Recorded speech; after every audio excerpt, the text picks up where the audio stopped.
In a warehouse in rural Iceland, thousands of computers hum day and night, solving mathematical puzzles that most people will never understand. These machines aren't processing emails or streaming videos, they're mining cryptocurrency, and they're generating millions of dollars in the process.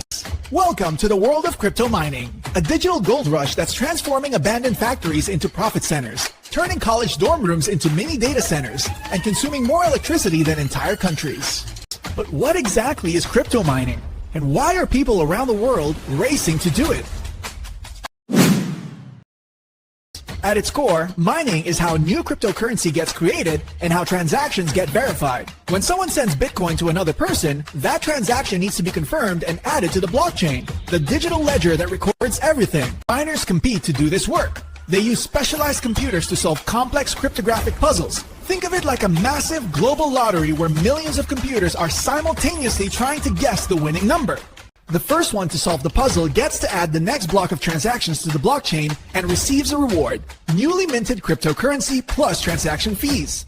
Right now, miners who successfully add a Bitcoin block receive 3.125 Bitcoin, worth over $200,000 at current prices. That's the prize that keeps the race running 24 hours a day, 7 days a week. In the early days of Bitcoin, back in 2009, you could mine on a regular laptop. Satoshi Nakamoto, Bitcoin's creator, mined the first blocks using ordinary computer processors. Some early adopters mined thousands of Bitcoin using nothing more than a gaming PC. But as more people joined the network, the competition intensified. Miners upgraded to graphics cards, which could process calculations much faster. Then came specialized hardware called ASICs, application-specific integrated circuits, designed for one purpose only: mining cryptocurrency. Today's mining rigs bear no resemblance to a personal computer. An ASIC miner is a loud, hot box of chips that can cost anywhere from a few hundred to tens of thousands of dollars. A single modern ASIC can perform trillions of calculations per second, and serious miners don't run one, they run hundreds or thousands. This created a new industry almost overnight. Mining evolved from hobbyists in bedrooms to industrial operations in warehouses. Companies now design, manufacture, and sell mining equipment worth billions of dollars annually. It's an arms race, and the weapons are semiconductors. The economics of mining are fascinating and unforgiving. Your profit depends on several factors: the cost of your equipment, the price of electricity, the current value of cryptocurrency, and something called mining difficulty. Here's where it gets interesting. The Bitcoin network automatically adjusts how hard the puzzles are to maintain a steady rate of new blocks, roughly one every 10 minutes. When more miners join, the puzzles get harder. When miners leave, they get easier. This means mining is always competitive.